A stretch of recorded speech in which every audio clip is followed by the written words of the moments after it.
Evangelho de São Lucas, o capítulo 24, versículo 13 e seguintes.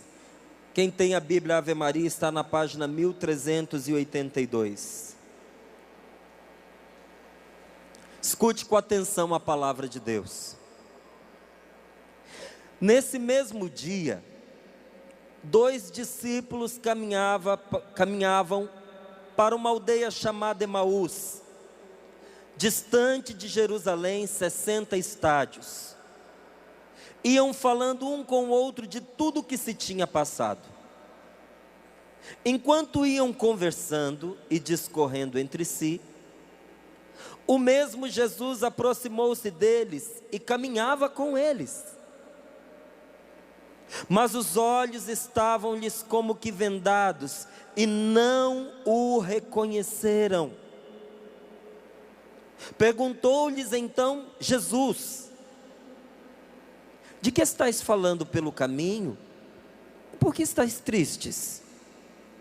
Um deles, chamado Cleofas, respondeu-lhe: és tu acaso o único forasteiro em Jerusalém que não sabe o que aconteceu nela estes dias? Perguntou-lhes Jesus: mas o que foi? Disseram: a respeito de Jesus de Nazaré. Era um profeta poderoso em obras e palavras diante de Deus e de todo o povo. Os nossos sumos sacerdotes e os nossos magistrados o entregaram para ser condenado à morte e o crucificaram. Nós esperávamos que fosse ele quem havia de restaurar Israel. E agora, além de tudo isto, é hoje o 3º dia em que todas estas coisas sucederam. É verdade que algumas mulheres dentre nós nos alarmaram, porque elas foram ao sepulcro antes do nascer do sol, e não tendo achado seu corpo, voltaram dizendo que tiveram uma visão de anjos, os quais asseguravam que está vivo. Alguns dos nossos foram ao sepulcro e acharam assim como as mulheres tinham dito, mas a ele mesmo não o viram. Jesus lhes disse: ó gente sem inteligência, como sois tardos de coração para credes em tudo o que anunciaram os profetas. Porventura não era necessário que Cristo sofresse essas coisas e assim entrasse na sua glória? E começando por Moisés, percorrendo todos os profetas, explicava-lhes o que dele se achava dito em todas as escrituras. Aproximaram-se da aldeia para onde iam, e Jesus fez como se quisesse passar adiante. Mas eles forçaram-no a parar, dizendo: fica conosco, já é tarde e já declina o dia. Entrou então com eles, e aconteceu que, estando sentado conjuntamente à mesa, ele tomou o pão, abençoou-o, partiu-o e serviu-lhe. Então se lhes abriram os olhos e reconheceram, mas ele desapareceu. Diziam então um para o outro: não nos abrasava o coração quando ele nos falava pelo caminho e nos explicava as escrituras? Levantaram-se na mesma hora e voltaram a Jerusalém. Aí acharam reunidos os 11, e os que com eles estavam, todos diziam: o Senhor ressuscitou verdadeiramente e apareceu a Simão. Eles, por sua parte, contaram o que lhes havia acontecido no caminho e como o tinham reconhecido no partir do pão. Palavra da salvação. Vamos aplaudir a palavra de Deus.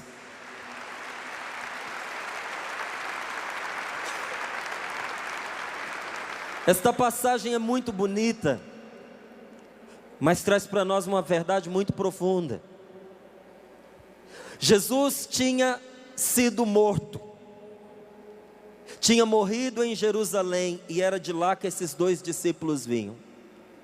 Eles vinham caminhando, abatidos, entristecidos, e conversando exatamente sobre o que tinha acontecido. Eles estavam desanimados, eles tinham desistido. Você nunca se perguntou por que eles estavam saindo de Jerusalém? Eles estavam abandonando Jerusalém, porque lá, aonde eles tinham colocado a esperança deles, eles já não tinham mais esperança. Jesus havia morrido, e para eles tinha tudo acabado.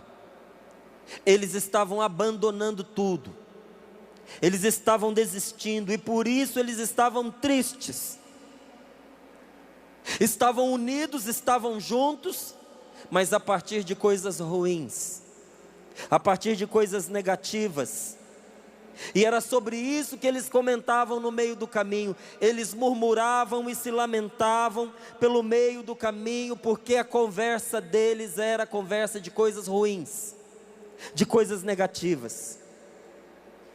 E no momento em que um falava com o outro da sua pena, porque Jesus tinha morrido e agora as esperanças deles tinham acabado, tinham se esvaído, aconteceu que Jesus se aproximou deles. Iam os dois pelo meio do caminho, não era carro, não era cavalo. É mais seguro caminhar a 3 do que caminhar sozinho.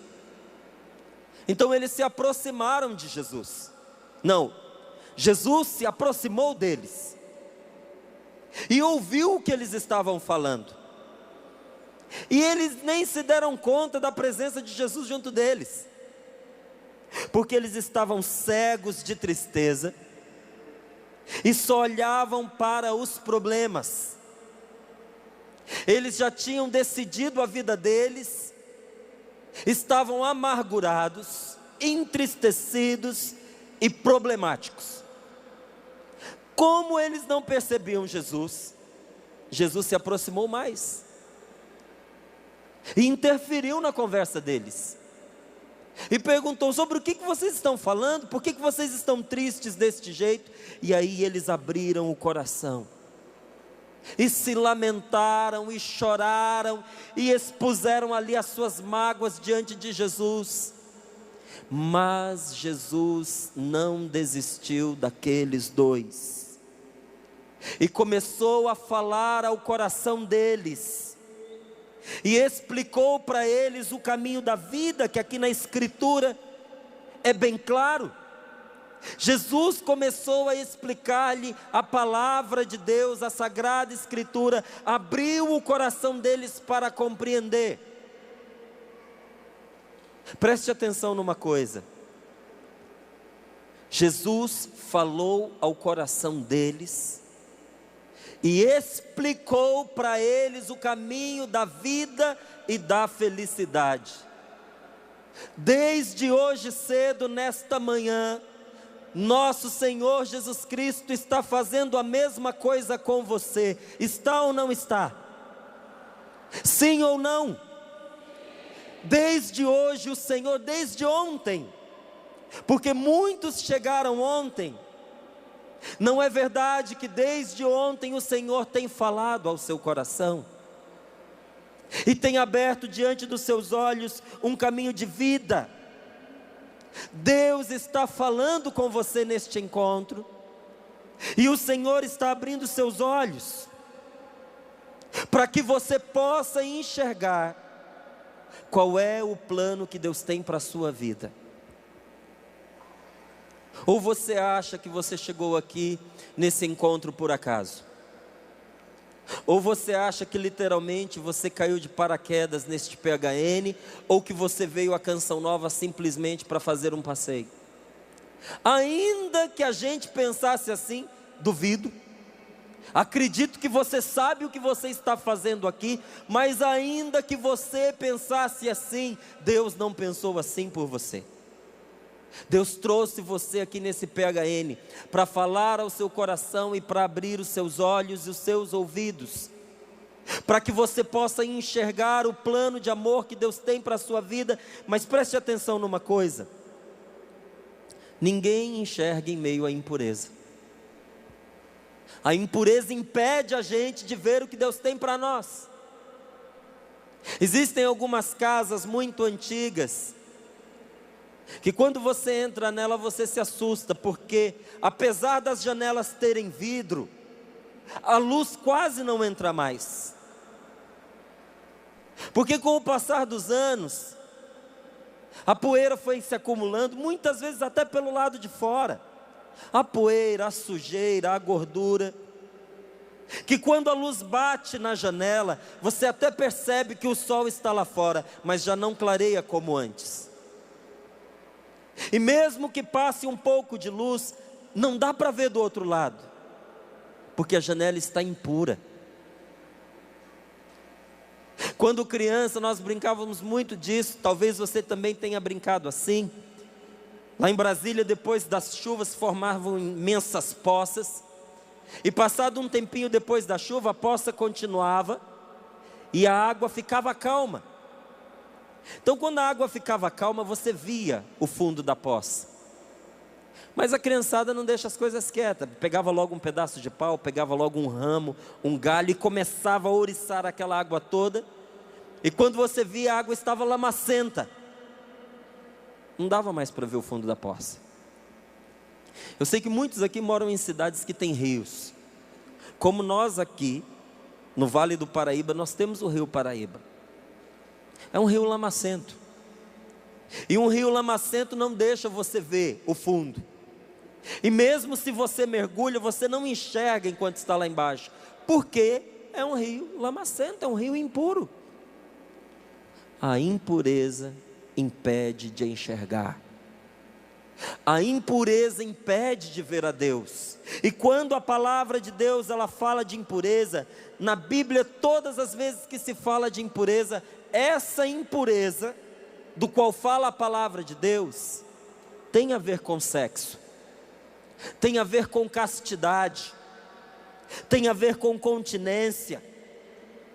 E a palavra do Senhor afirma isso através de nosso Senhor Jesus Cristo, porque é Jesus quem diz: os puros verão a Deus. E dizem os místicos que a inveja que o demônio sente de nós é porque ele está condenado a nunca mais ver a face de Deus. E o demônio se arde de inveja, porque o céu é contemplar a face de Deus. E o que o demônio não pode mais por culpa dele, porque ele caiu em pecado, porque ele foi condenado, e porque ele já não pode mais ter acesso a Deus, o que ele não pode mais, a palavra de Deus garante a você, lhe dizendo: os puros verão a Deus. Os nossos relacionamentos precisam ser transfigurados na pureza. Se você tem um namoro, se você tem um noivado, se você é casado, para que Deus esteja presente no seu matrimônio, no seu relacionamento, e para que você veja o plano que Deus tem para você, você só pode enxergar o que Deus lhe traz se o seu relacionamento é um relacionamento puro. Você e a sua namorada, você e o seu namorado só vão conseguir descobrir se vocês de verdade são um para o outro, se vocês tiverem um relacionamento puro, na pureza, na castidade, na santidade. Porque ninguém enxerga em água turva, ninguém enxerga em água lamacenta. E todas as vezes que a impureza entra no meu coração e no seu coração, é como se nós batêssemos os pés numa água cujo fundo é enlameado. A impureza vai subir, a impureza vai contagiar, e a impureza no nosso relacionamento desfigura o nosso relacionamento, deforma, destrói, corrompe. Quando no meu relacionamento, quando no meu namoro, ou mesmo no meu casamento, eu dou margem, eu dou vazão à impureza, eu ponho Deus fora deste relacionamento, gente. Isso é certo como o ar que você respira agora. Com Deus não se brinca, mas com a natureza também não. Eu acho que você já ouviu um ditado assim, que Deus perdoa sempre. Já ouviu? Os homens algumas vezes e a natureza nunca. Deus perdoa sempre. Os homens e as mulheres algumas vezes, a natureza nunca. Todas as vezes que nós atentamos contra a natureza responde. Eu vou dar um exemplo concreto que ajuda a gente a entender. Outro dia eu vi com muito desgosto uma comparação e uma brincadeira que fizeram a respeito do sexo. E a pessoa dizia assim, que o sexo é uma coceirinha que a gente tem que coçar. E quando a pessoa me falou isso, pegou tudo o que é a maravilha de uma vida sexual, de um relacionamento sexual, e resumiu a uma coceirinha, e disse: o sexo é uma coceirinha que a gente tem que coçar. Quando um homem se relaciona com uma mulher, é porque ela estava com uma coceirinha, ele estava com uma outra, e os dois tiveram que se ajeitar. Eu lembrei uma situação que eu estive próxima. Conheci um rapaz que ele tinha uma coceirinha na perna. Era uma coceirinha na canela, no meio da canela. Era uma manchinha branquinha que sempre coçava e ele sempre cutucava. Aí dava uma ferida, porque ele não parava de coçar. Em cima da ferida formava uma casca que ele sempre tirava. Quando ficava bom, era uma manchinha branquinha, meio encebada. Ficava com uma coisinha branca por cima, que ele tirava, coçando, até que a ferida cresceu. E da ferida ela se transformou num calombo. E ele coçou aquele calombo, e o calombo foi crescendo. Rapidinho, o calombo ficou do tamanho de um limão. Então você imagina que incomoda, na canela, é osso, você ter ali em cima uma pelota, um calombo, do tamanho de um limão. Um dia a família descobriu, mas há muito tempo ele vinha escondendo. Quando levaram no médico, descobriram que era um tumor cancerígeno. Já era câncer. E o câncer já tinha se alastrado. Os médicos já avisaram logo: a perna dele nós não conseguimos salvar. Não é que nós vamos ter que cortar a altura do joelho, nós vamos ter que tirar a perna dele, porque a perna a gente já não salva mais. Aquele rapaz, por causa da coceirinha, porque brincou com a natureza, não simplesmente porque ele coçou uma ferida, mas ele ignorou o sinal que era aquela ferida. Ele não buscou o tratamento, ele não quis tratar de forma adequada aquilo que estava atentando contra o corpo dele. Aquela ferida se transformou num calombo e desfigurou o corpo dele, porque ele perdeu a perna. Os médicos tiveram que amputá-la, mas não só. O câncer já tinha subido para muito além da perna. E desde que começaram o tratamento, pouco mais de um mês foi o suficiente para que aquele rapaz morresse. Com a nossa natureza, a gente não brinca. E com o pecado a gente não brinca.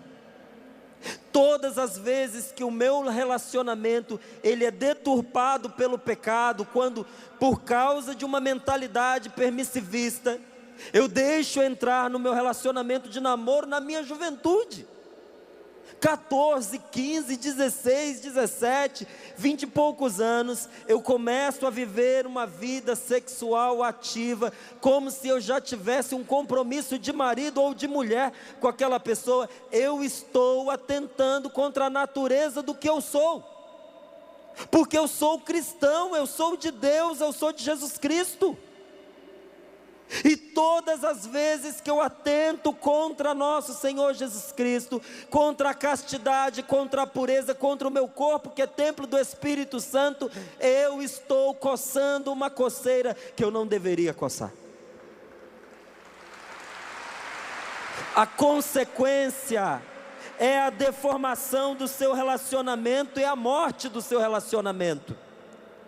Você vai me dizer, ninguém vai morrer por ter transado antes do casamento. Você pode não morrer, mas você vai matar o seu relacionamento. Este rapaz poderia ser de verdade o seu marido, esta moça poderia ser de verdade a sua esposa. Não mate o lindo relacionamento que Deus está dando a vocês. Não destrua a beleza do casamento que o Senhor quer construir entre vocês. E se você diz para mim, isso é um exagero, as coisas não acontecem assim, eu lhe pergunto se você conhece, para eu não perguntar se é você ou se já aconteceu com você. Quantos relacionamentos de amizade maravilhosos, de amigos e amigas verdadeiros, que tanto se gostavam que passaram a namorar, e tão bom era o namoro que começaram a transar, e o dia que resolveram se romper, romperam um com o outro, romperam de tal maneira que um mais não suporta a presença do outro. De amigos que eram, agora são duas pessoas que têm aversão uma à outra, não se falam, não se encontram, não se gostam, não conseguem falar bem um do outro. Diga para mim se isso não é a desfiguração de um relacionamento. Quem dera se entre nós poucos tivessem vivido situações como essa que eu estou lhe dizendo, mas infelizmente essa é a experiência da maioria. Quantos de nós aqui temos um relacionamento de namoro que a gente não tem mais contato com a pessoa, porque nós abusamos tanto no nosso relacionamento, que agora não dá mais nem para ser amigo? Eu digo a você, bendito seja nosso Senhor Jesus Cristo, que trouxe você para esse encontro, com marido ou sem marido, com namorada ou sem namorada, mas que trouxe você aqui para lhe dizer, Jesus precisa entrar na sua vida e no seu relacionamento.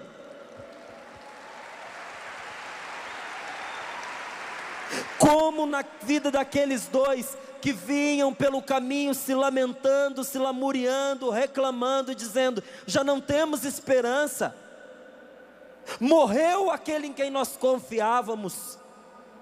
No momento em que os olhos deles se abriram e eles viram Jesus, mudou tudo na vida deles. Mudou ou não mudou? Mudou ou não mudou? Jesus está abrindo seus olhos. Talvez como aqueles discípulos de Emaús, você veio aqui para a Canção Nova, você chegou aqui triste, se arrastando, mas a sua tristeza foi detonada, foi destruída, no momento em que você pôs os seus pés aqui, porque aqui na Canção Nova, Jesus Cristo te esperava.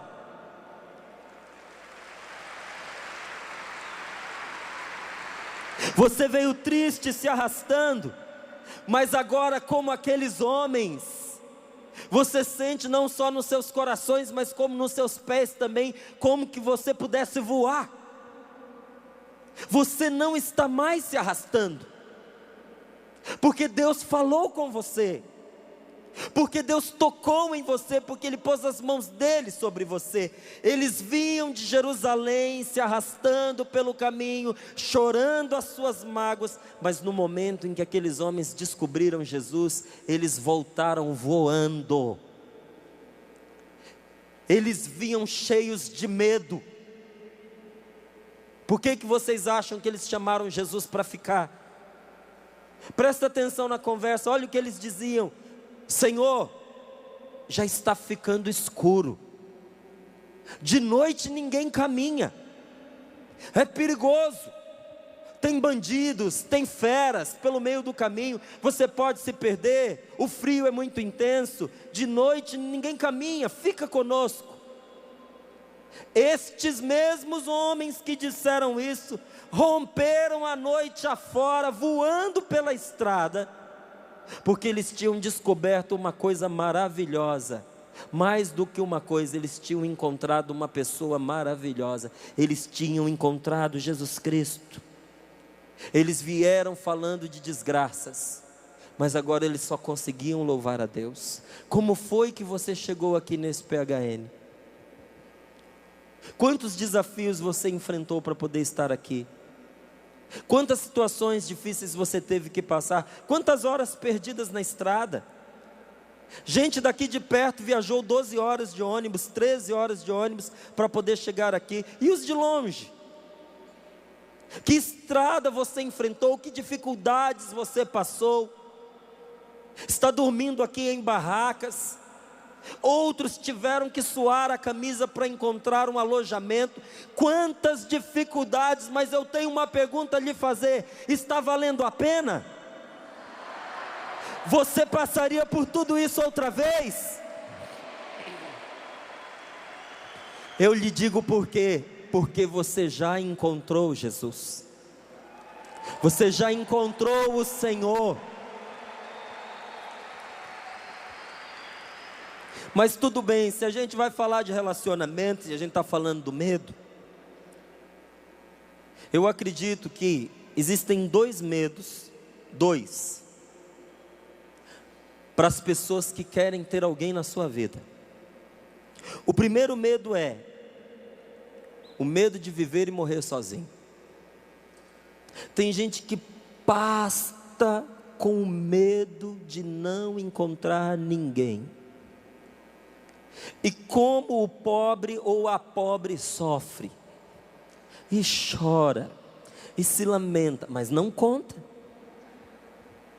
A gente que está de fora, olha e diz: imagina que tem esse problema, uma menina bonita dessa. Tem, pode acreditar que tem.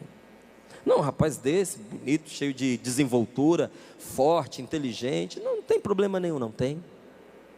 Medo de viver e de morrer sozinho. Medo de não achar a pessoa certa para a sua vida.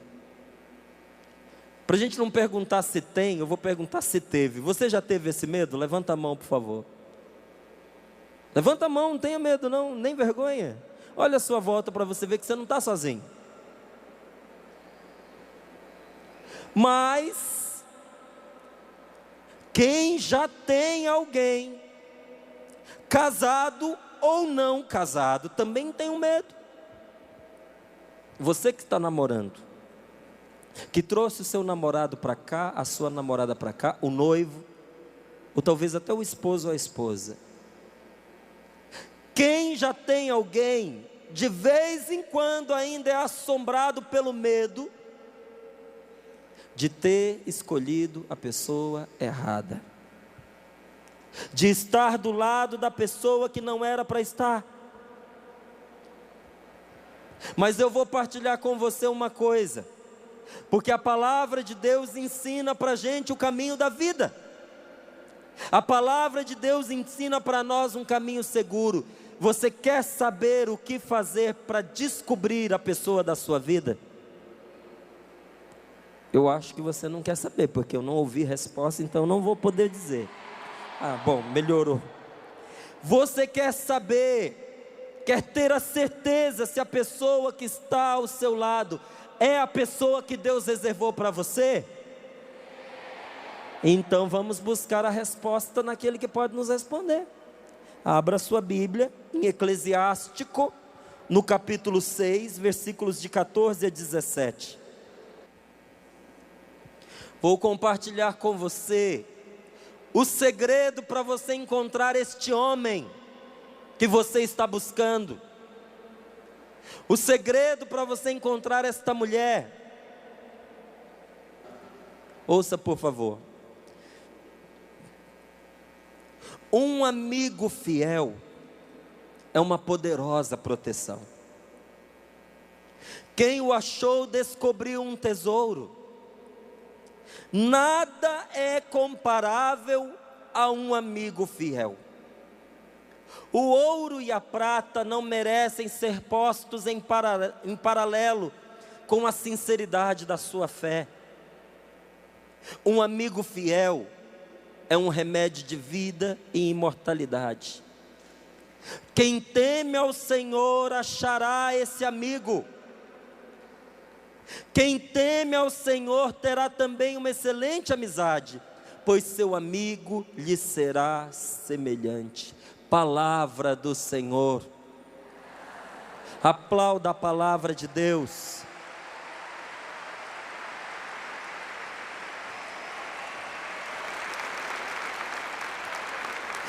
Preste atenção neste último versículo que diz assim, pois este amigo lhe será um semelhante.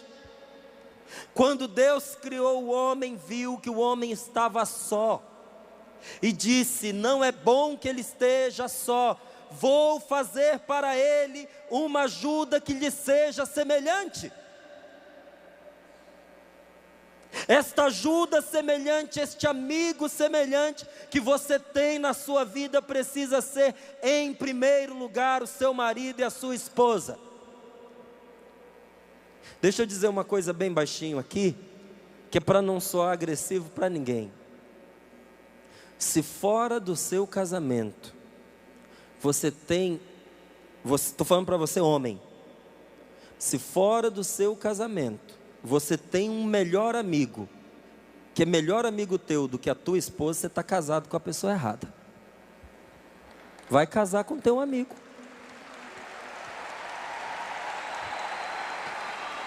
Se a tua melhor amiga é mais amiga tua do que o teu marido, você está casado com a pessoa errada. Vai casar com a tua amiga.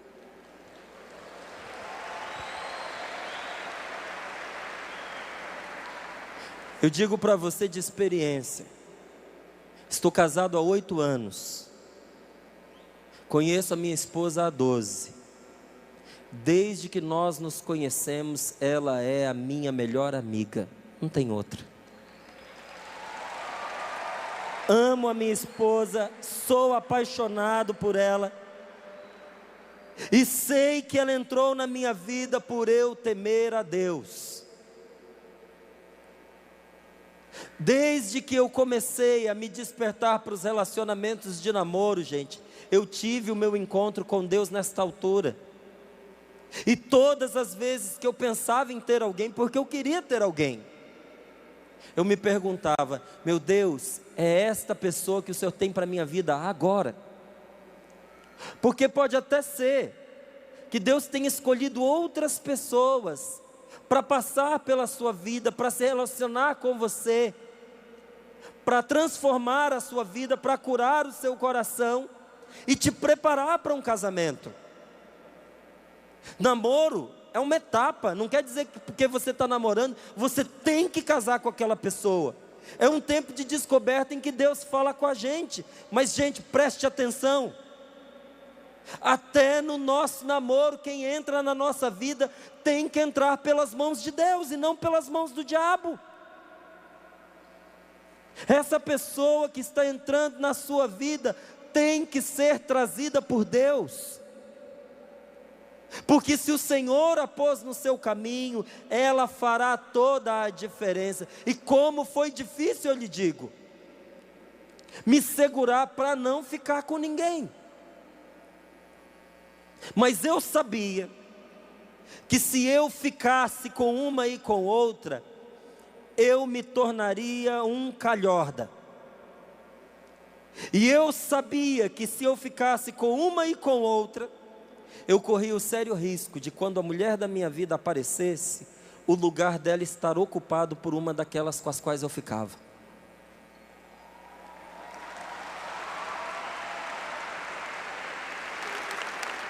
Eu tive que fazer uma escolha.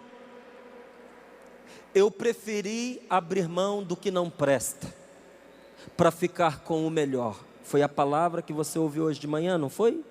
Se souber separar o que é bom do que não presta, o que é bom virá para o seu lado. Eu fiz a minha escolha. Hoje você precisa fazer a sua escolha. Quem teme ao Senhor achará este amigo. Quem teme ao Senhor achará esta mulher, achará este marido. Eu tenho vários amigos, mas a minha melhor amiga é a minha mulher. E a nossa amizade foi provada, o nosso relacionamento foi experimentado, e precisa ser. Eu queria que você virasse para trás a página da sua Bíblia e lesse comigo o versículo 7. Encontrou? Diz aqui assim: se adquires um amigo, adquire-o na provação. Não confies nele tão depressa. Preciso dizer ao final deste versículo também: palavra do Senhor. Se você adquire um namorado, se você entra num relacionamento, faça isso no momento de provação. Prove este relacionamento. E não confie nesta pessoa tão depressa, porque na verdade você não conhece essa pessoa. Por que eu estou dizendo isto? Porque tem relacionamentos que pulam todas as etapas, todas as etapas, do conhecer, do ser amigo, do estar com a pessoa, de sentir prazer na companhia dela, pula todas essas etapas direto para a cama. E a pessoa dorme com uma desconhecida, com um desconhecido.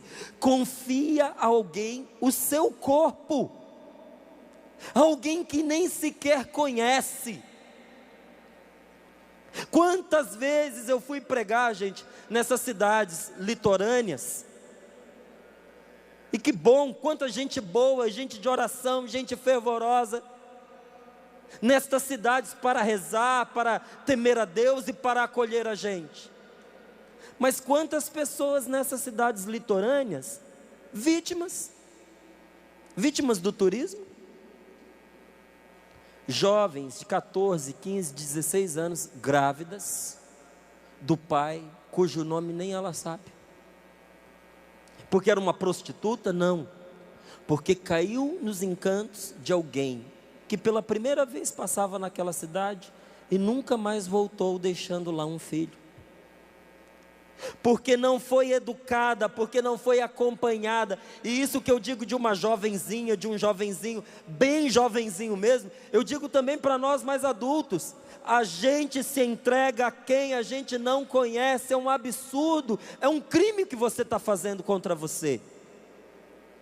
Você acha que um relacionamento de 2, 3 meses, 6 meses é um relacionamento que dá para você conhecer uma pessoa? Levante a mão aqui para mim, por favor, os casados. Fiquem com a mão levantada quem tem mais de 20 anos de casado. Você já conhece tudo da sua esposa e do seu marido? Por favor, eu não te ouvi. Mas depois de 20 anos de casado, você ainda não conhece? Imagine quem namora 6 meses. 20 anos morando debaixo do mesmo teto, e você acorda um dia e diz: parece que eu não conheço esse homem, não é? Parece que eu não conheço essa mulher. Tira da sua cabeça que porque você está apaixonada, porque você está apaixonado, esses 3, esses 4 meses, esse pouco tempo foi o suficiente para você conhecer esta pessoa. Espera, pelo amor de Deus, espera o relacionamento de vocês ser provado pelo tempo e pela amizade. Deixa essa pessoa provar para você que você é única para ele, que você é único para ela, que você vai ser único para sempre na vida dela, exclusivo, exclusiva, e que você não vai passar pela vergonha de uma traição. Eu não desejo para você o que eu não quero para mim. Você não merece ser traída pelo seu marido, então escolha o marido com o qual você vai casar. Não case com um traidor, porque ninguém fica traidor, já era antes de casar. Aprenda a descobrir quem está do seu lado, conheça esta pessoa. Aí você pode me dizer assim, mas quem que nunca viveu um relacionamento assim antes? Conheça o coração desta pessoa e veja o quanto ela mudou, porque se ele não mudou, não pode casar com você. Se ela não mudou, não pode casar com você. Será a infelicidade dos dois. Ninguém casa por caridade, minha gente. Me ama tanto que eu vou fazer a caridade de casar com ele. Pelo amor de Deus. Tem tanto tempo que a gente está junto que eu não tenho coragem de terminar o relacionamento. Toma vergonha na cara e para de enganar a pessoa. Você não tem coragem de terminar agora, mas depois casa pensando em terminar. Eu vou casar, se meu casamento não der certo eu separo. Separa com essa besteira. Não é assim que se casa. Se você pensa em se casar assim, seu casamento não é casamento, seu casamento não vai dar certo. Deixa eu repetir para você o segredo. Quem teme ao Senhor achará este homem. Quem teme ao Senhor achará esta mulher. Eu achei a minha. E eu vou lhe dizer, eu não procurei a minha mulher nos bares. Eu não procurei a minha mulher solta pela rua. Eu não procurei a minha mulher num prostíbulo. Eu achei a minha mulher num grupo de oração. Aí você vai me dizer assim, mas então só as pessoas do grupo de oração e da igreja se casam. Calma, eu era do grupo de oração. A minha mulher não era, mas Deus a levou lá para mim. E vai trazê-la até você se você souber ser de Deus. Você precisa temer ao Senhor, dar a Deus o lugar que é de Deus. Como é bom a gente ter alguém com quem a gente abre o coração. Eu não escondo nada da minha mulher. Eu partilho com ela todos os meus problemas, todas as minhas preocupações, os meus sonhos, as aspirações. Nós conversamos sobre tudo, gente, sobre as coisas agradáveis, sobre as coisas desagradáveis, sobre as minhas tentações, sobre os meus pecados. Você tem coragem de conversar sobre tudo isso com a pessoa que você está? Como é bom você ter alguém que na hora precisa pode carregar você no colo. Porque eu nunca fui de me deixar carregar. Mas casamento não é só carregar o outro, é deixar-se carregar. E eu vou lhe dizer, é muito bom quando a gente não tem mais forças para andar, a gente ter uma mulher na qual a gente pode se entregar, deitar no colo e chorar. E isso não faz a gente menos homem, não. Homem que é homem tem coragem de confiar à sua mulher as suas lágrimas, tem coragem de chorar diante dela e partilhar com ela a sua vida. Só que ninguém vai partilhar depois que casou, depois que formou a vida. Precisa começar agora, no seu relacionamento de namoro e de noivado. Você tem falado das suas coisas, dos seus sonhos, das suas aspirações? Eu lembro que um dia, eu e minha esposa, nós tivemos uma conversa muito boa e muito difícil. Porque tem gente que escolhe assim, né? Tem uma conversa difícil para ter, aí espera o momento. Qual o momento? O momento que está com raiva para dizer a conversa difícil. Você já sabe como é que vai terminar, não é? E poderia desculpar dizendo assim, mas pelo amor de Deus, ter essa conversa no momento bom. Não é no momento bom, é no melhor momento. E teve um dia que eu e a minha esposa, nós estávamos namorando, éramos namorados. E nós precisávamos ter uma conversa dessas difíceis, porque eu era da canção nova e ela não. E eu disse para ela: senta aqui, Rose, vamos conversar. Falei: então, meu amor, eu sei que a gente está contente, está bem, está até um clima romântico entre a gente, mas nós vamos ter que conversar uma coisa muito séria. Falei: você sabe que eu sou uma pessoa consagrada. Eu tenho um pedido para te fazer. Não entre na canção nova por minha causa. Se você tiver de entrar na canção nova, entre por causa de Deus, porque ela ainda não era.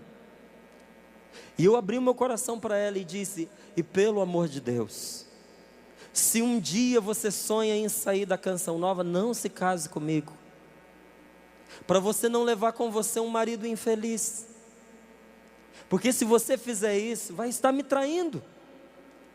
Eu irei com você, mas eu não serei mais a mesma pessoa. E nessa hora ela se assustou e perguntou para mim, e ela entendeu depois. Ela perguntou para mim: mas então você me ama mais do que a canção nova? E eu disse para ela: eu te amo com todo o meu coração, mas não posso te amar mais do que eu amo a Deus. E se eu amo a Deus, eu preciso amar a vontade de Deus mais do que tudo na minha vida. E a canção nova é a vontade de Deus para mim. Eu não posso dizer: eu te amo, meu Deus, mas a partir de agora eu vou fazer o que eu quero. E disse para ela: eu só posso te amar de todo o meu coração se eu puder primeiro amar a Deus sobre todas as coisas. O nosso relacionamento foi construído na partilha, na verdade, na transparência. Antes de nós nos casarmos, nós já sabíamos muita coisa sobre o outro. Nós não nos descobrimos na cama como namorados. Nós nos descobrimos na partilha. E partilhando e conversando com a minha mulher, eu sabia que tipo de homem ela queria, inclusive para a cama dela. Não era preciso eu me deitar com ela para eu descobrir. Não foi preciso eu me deitar com ela para que ela soubesse quem sou eu. Nós partilhamos, nós conversamos, nós abrimos os nossos corações um para o outro, das nossas expectativas sexuais, dos filhos que nós queríamos ter, quantos filhos nós queríamos, o que nós íamos fazer depois de casado. Ninguém entrou no casamento enganado. Eu digo a você que são 8 anos de um casamento extremamente feliz. Todo mundo fala da crise dos 7 anos. Bom, já deu 8 e até agora não veio.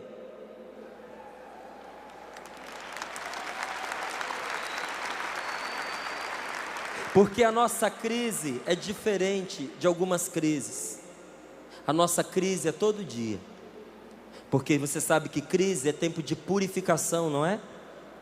Crise vem de crisol, de onde você acrisola o ouro. A nossa crise é todo dia, porque todo dia a gente quer ser mais puro um para o outro e para Deus. Por isso a gente não precisa esperar 7 anos para ter uma crise que quase vai derrubar o nosso casamento. Aprenda a conversar com o seu, a partilhar com o seu namorado, com a sua namorada, as coisas importantes da sua vida, porque a gente só ama o que a gente conhece. Se você não conhece, você não ama. Certa vez eu fui pregar em Florianópolis. Foi no ano passado, na Festa da Misericórdia. E lá no aeroporto, eu esperando a minha oportunidade de embarcar, entrei no avião, já meio atrasado, e sobrou para mim ali a poltrona mais confortável do avião, a mais privilegiada, que é aquela que fica do lado da porta do banheiro. Você sabe qual é? Quando eu vi que eu estava ao lado do banheiro, eu me alegrei profundamente. E a hora que eu cheguei, eu vi que já tinha um rapaz sentado na janela. O meu era o corredor. E eu costumo conversar com todo mundo que eu encontro, cumprimentar, conhecendo ou não, e foi o que eu fiz. Cumprimentei o jovem, que era mais ou menos da minha idade, e fui simpático com ele, sentei. Na beirada, ele sentou no cantinho. Daí chegou uma moça e viu um rapaz de 32, e outro rapaz de mais ou menos uns 32 também. E o meio para ela. eu pude ver o constrangimento no rosto dela. Aí eu brinquei com ela, perguntei, falei, você gosta mesmo do meio? Ela falou, não, eu preferia sentar na... Então senta aí. Quando eu pulei para o meio, o rapaz que estava sentado na janela pensou que eu troquei com ela, que era para eu ficar mais perto dele. Ele, que já tinha ficado simpático a mim, ficou então simpaticíssimo. Rapaz, o homem resolveu me contar todas as peripécias afetivos, sexuais que ele teve na vida dele. Mas foi contando tudo. Os relacionamentos, o que fazia, o que não fazia, que tipo de mulher que ele escolhia.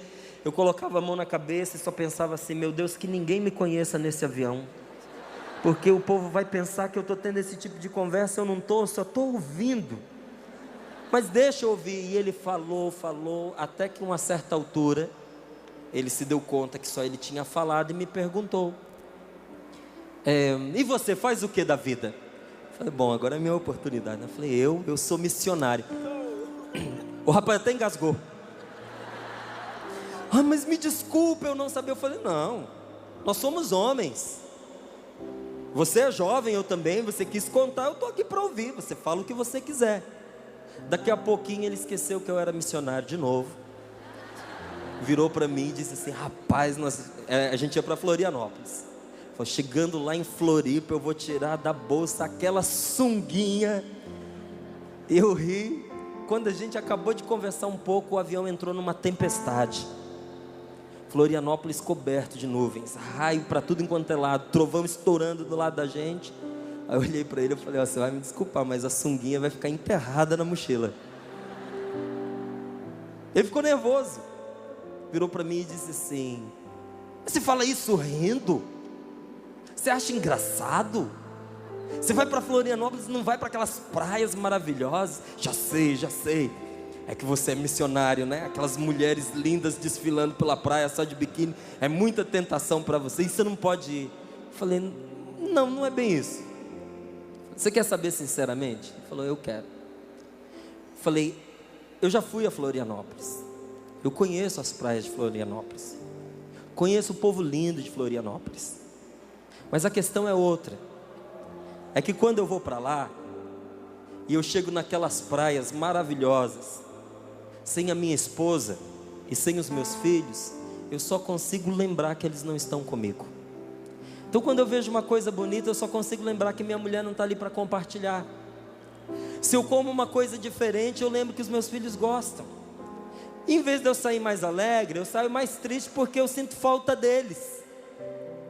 A hora que eu viro para o lado para olhar para o camarada, as lágrimas escorreram.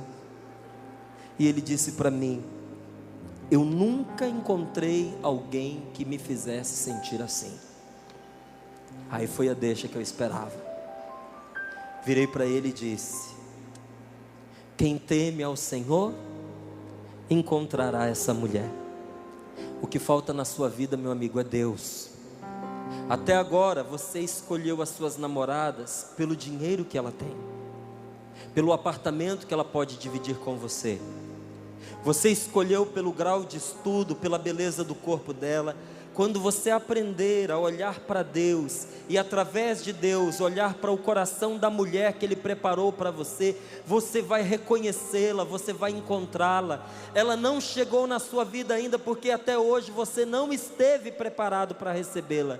Prepare-se em Deus e Ele lhe dará essa mulher. E você não vai precisar chorar quando ouvir alguém falando do quanto ama a sua esposa, porque eu amo a minha mulher. E aquele homem falador foi reduzido ao silêncio. Quando nós descemos do avião, nós fomos pegar as nossas bagagens. E como a chuva era muito forte lá fora, ele me perguntou, você conhece alguém que pode me dar uma carona? Não conheço ninguém aqui. Se alguém pudesse me deixar mais perto do centro, amanhã eu tenho um concurso e eu precisaria de ajuda. Falei, não, deixa comigo, eu converso com o pessoal que vem me buscar.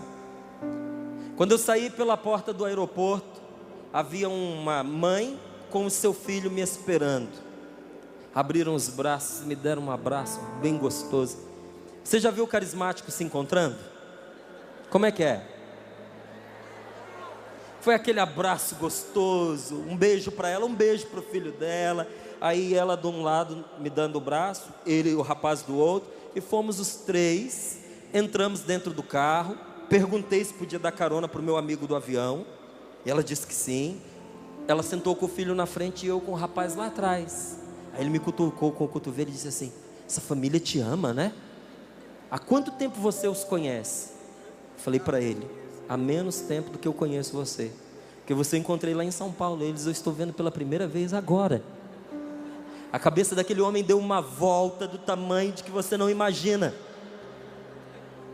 É impossível aos olhos do mundo um amor puro entre homem e mulher e entre desconhecidos, mas para nós cristãos o amor é lei, gente, é regra. Nós nos amamos, nos respeitamos, nós nos queremos bem, e o mundo que se confunda. Você sabe como é que eles descobriam? Você sabe como é que eles descobriam os cristãos no tempo da perseguição? Sabe como eles descobriam? Eles tinham uma regra para descobrir os cristãos. Quando você vê duas pessoas que não conhecem, mas apesar disso se tratam com respeito e se amam, ali estão dois cristãos. Era assim que eles os reconheciam. É assim que precisam nos reconhecer. Precisam reconhecer que você é namorado dela e você é namorado dele, mesmo quando vocês não estiverem atracados aos beijos. Feliz de você que quer construir o seu casamento no Senhor. Feliz de você que ama o Senhor, porque Ele já tem preparado para você a pessoa da sua vida. Uma palavra aos medrosos, aqueles que hoje chegaram aqui nesse PHN sem namorado e sem namorada. Não fique triste, não fique com ciúme, porque ontem eu vi um monte de casalzinho lindo de namorado passeando por aí. Parabéns para você que trouxe a sua namorada para cá. Parabéns para você que trouxe seu namorado para cá. Mas feliz de você que veio sozinho também.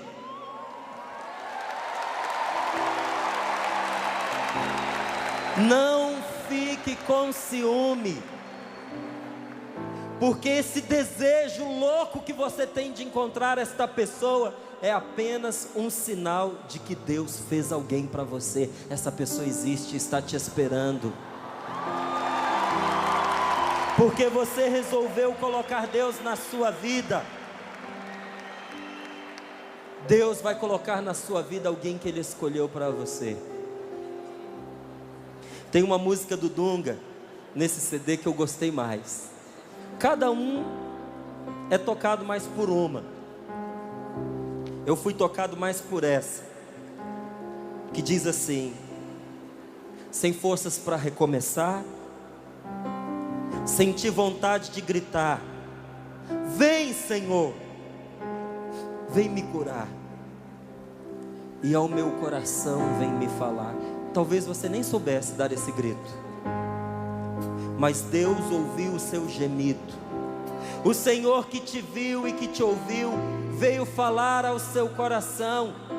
Você chegou talvez até sem forças para recomeçar no seu casamento, no seu relacionamento de namoro, mas aquele que pode te dar a força já está conosco, está no nosso meio. Acredite no Senhor. Eu quero dizer uma última coisa para você que é casado, casada, e todas as vezes que ouve alguém falando de escolher, você pensa assim: mas eu já escolhi o meu, e até hoje o meu não se convenceu em ser de Deus. Se você quer, não vai abrir, você pode só anotar 1 Coríntios 7:14. Ali está a resposta para você, mulher, em relação ao seu marido. Ali está a resposta para você, marido, em relação à sua mulher. 1 Coríntios 7:14, que eu não vou te dizer para você ter que procurar. E a palavra diz assim, que você ouviu hoje de manhã: se você souber separar o que é bom do que não presta, Preste atenção em mim agora. Se você souber separar o que é bom do que não presta, você não precisará se desviar de Deus. O seu marido virá para o teu lado. Se você souber separar, homem, o que é bom do que não presta, tua esposa virá contigo ao Senhor. A tua família será de Deus. Diga comigo: quero voltar a escutar Jesus. Quero voltar a escutar Jesus. Sem medo. Sem medo. A ti vou me entregar. A ti vou me entregar. Pois eu sei. Pois eu sei. Se contigo eu caminhar. Se contigo eu caminhar. Eu terei forças para continuar. Eu terei forças para continuar.